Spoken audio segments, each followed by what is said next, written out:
Bonjour à tous, je suis ravi de vous retrouver. Aujourd'hui, je vais vous parler de la différence qu'il y a entre les HPE, au potentiel émotionnel, et les HPI, les hauts potentiels intellectuels. Je vais en profiter aussi pour vous donner quelques points de comparaison avec les personnes hypersensibles. Alors, moi, j'aime pas coller des étiquettes, mais parfois on est bien obligé.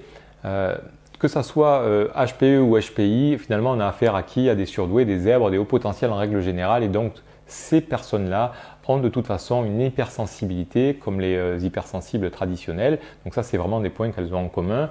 Mais par contre, tous les potentiels, tous les hauts potentiels ou tous les zèbres ou les surdoués ont un fonctionnement psychologique et cognitif qui est différent, notamment avec cette fameuse pensée en arborescence.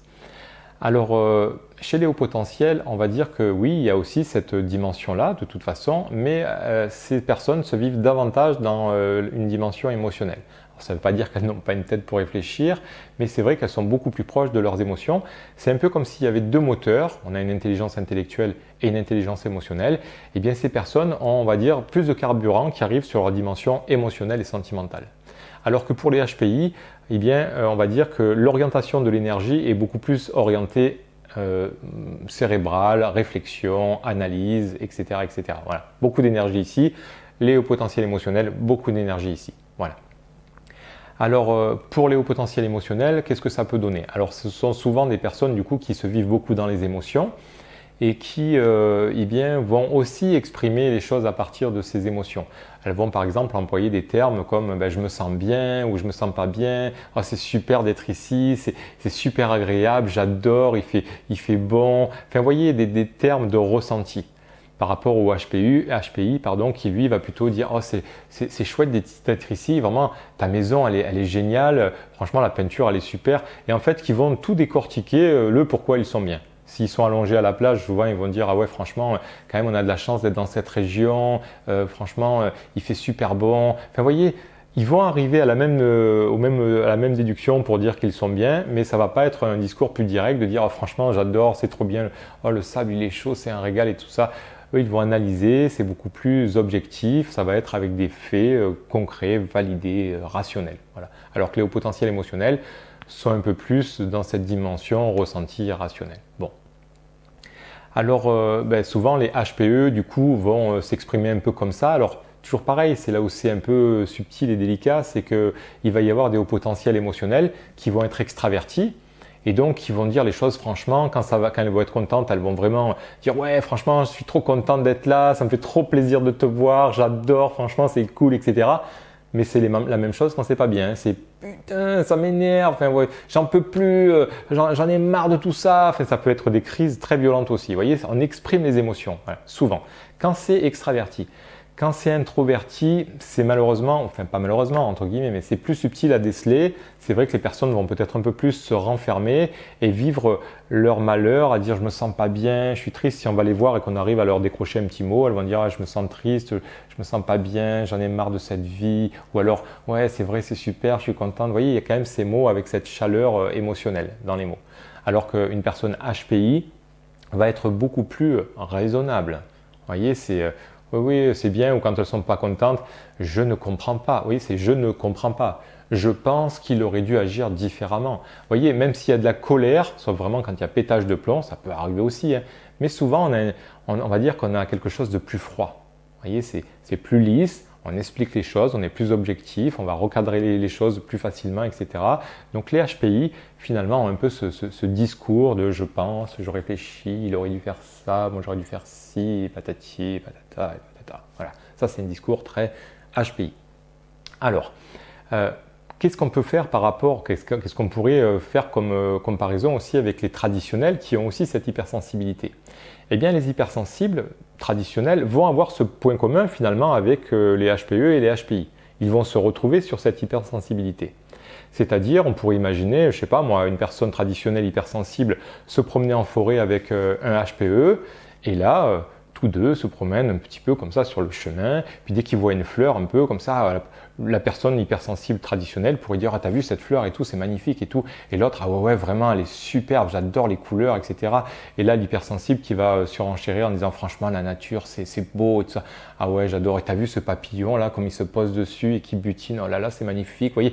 Et là, ils vont se rencontrer, ils vont partager cette intensité émotionnelle parce que voilà, c'est cette sensibilité qu'ils vont faire, qu'ils vont pouvoir prendre beaucoup de plaisir avec des choses très simples. Donc là, les HPE vont vraiment très bien se comprendre avec les personnes traditionnelles hypersensibles. Voyez, donc ça c'est un peu un exemple.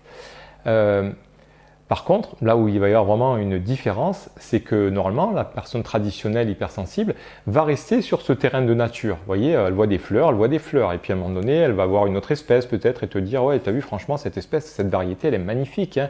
Oh là là, et t'as vu les ailes de cette abeille, comme ça va vite. » Bon, j'exagère, hein, mais bon, en gros, ça pourrait être ça.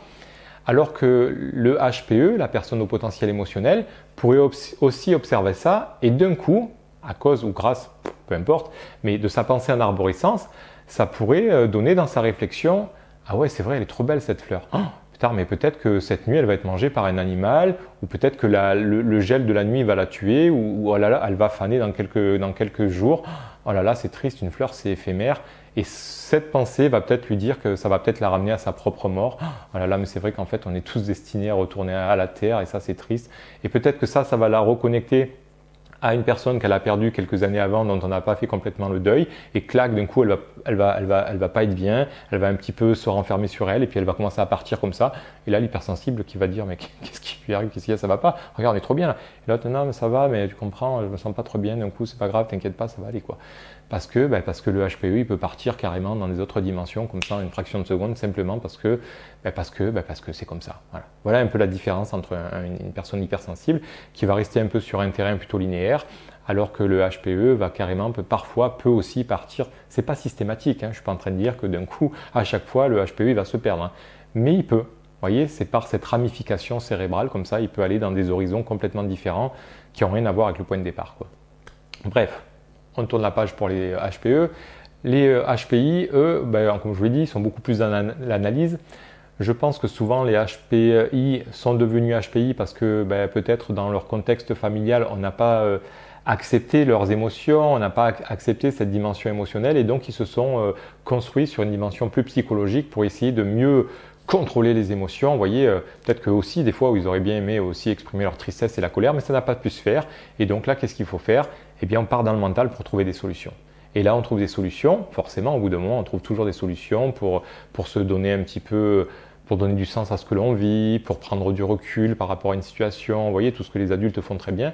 Mais ça, le HPI le fait à outrance et en permanence. C'est-à-dire que lui a vraiment du mal à se reconnecter à ses émotions pour d'un coup dire « Ah ouais, c'est trop bien, etc. » Vous voyez, par exemple, un HPI qui est super content, s'il est vraiment HPI, hein, il va vous dire ouais, je suis vraiment, c'est chouette, je suis content. Voilà. Et puis quand il n'est pas bien, ça va? Ouais, ça va, ouais. Enfin, ouais, ça va. Mais vous voyez, c'est pas franc, quoi. C'est beaucoup dans la tête. C'est-à-dire qu'il analyse, et même si lui, il est comme ça à l'intérieur, eh bien, il va être systématiquement dans sa tête en essayant de chercher des solutions, de donner du sens, de trouver un moyen finalement de ne pas ressentir ces émotions désagréables. Alors quand elles sont agréables, il va s'y autoriser un petit peu, mais avec pudeur et prudence. Mais par contre, quand elles sont désagréables, souvent, il va rarement se laisser embarquer sur ce truc émotionnel. Et donc, lui, il va dire « Ouais, je pense que tu n'aurais pas dû me parler comme ça, je réfléchis, et je crois que… » Et vous voyez, c'est tous ces mots de réflexion. Voilà. Alors, ça arrive aussi qu'un HPI pète les plombs. Et alors là, ça peut être le carnage. C'est-à-dire que le contrôle, à un moment donné, vous voyez, c'est toujours pareil. Il arrive à le contenir jusqu'à un certain temps, mais parfois, il pourrait y avoir presque ce truc, ce raz-de-marée de « On l'a pas vu arriver ». Lui qui est toujours aussi raisonné, lui qui est toujours aussi… Voilà, avec cette distance, avec ce recul sur la vie, etc. Ah là, j'ai pas compris. Là. Mais ouais, forcément, il contrôle tellement que le jour où il n'arrive pas à contrôler, c'est un tsunami, quoi. Bon, bref. Donc, vous voyez un petit peu comment ces deux types de personnes peuvent se vivre. Une personne beaucoup plus émotionnelle, qui a un rapport privilégié avec ses émotions. Ça peut aussi faire parfois des personnes qui sont très empathiques, mais qui sont presque télépathiques, j'ai envie de dire. Moi, ça m'arrive parfois. À connecter une personne dans son émotion, de ressentir ce qu'elle ressent, alors que même la personne n'en a pas conscience. Alors, vous me croirez ou pas, les personnes, celles qui savent, ou celles qui sont là-dedans me comprendront, mais à ressentir que la personne est triste et même parfois à sentir que tiens, c'est dû à tel problème familial ou c'est dû à une perte de deuil ou je sais pas quoi, vous voyez. C'est assez particulier, mais il y a cette intelligence émotionnelle qui est plus énergétique finalement que cérébrale. Voilà, donc ça c'est vraiment les HPE. Les HPI vont avoir souvent beaucoup d'énergie intellectuelle et sont capables d'analyser, de prendre du recul et de vraiment être dans ce truc-là. Mais je pense que leur cheminement est aussi de revenir un peu plus à leurs émotions. Donc après, il y a, j'ai envie de dire, des variantes entre les HPE et les HPI. Normalement, il y a plusieurs, j'ai envie de dire, vous voyez, c'est pas binaire en fait. Hein. Il y en a qui sont très très HPE et qui vont devoir apprendre un petit peu à rééquilibrer leur énergie en étant peut-être un peu plus rationnel parfois, plus objectif, plus structuré notamment. Vous voyez, par exemple, un pur HPE est très peu structuré. Moi, pour faire ma vidéo, je tente d'être le plus structuré possible pour que ça soit audible et compréhensible et que c'est du sens, sinon ça partirait dans tous les sens. Donc là, je vais plus sur le côté HPI. Donc oui, de toute façon, un HPE, pur HPE, doit apprendre un peu à revenir un peu au centre en utilisant davantage son mental, à être plus objectif, rationnel, vous voyez, un petit peu. Et le HPI, quelque part, doit faire un peu le processus inverse parce que sinon, ses émotions vont un jour le déborder et risquent de faire un gros burn-out. Et puis bon, bref, je vous passe les détails. Moi, j'espère en tout cas que ça vous aura un petit peu parlé, aiguillé. Si c'est pas le cas, eh bien écoutez, c'est pas grave, vous écouterez autre chose ou pas une prochaine fois. Mais en tout cas, voilà, n'hésitez pas à laisser un petit commentaire. N'hésitez pas également à vous inscrire à ma chaîne, activer les notifications. Puis moi, je vous souhaite un bon cheminement vers vos différences et puis je vous dis à très bientôt pour de nouveaux contenus. Bye bye!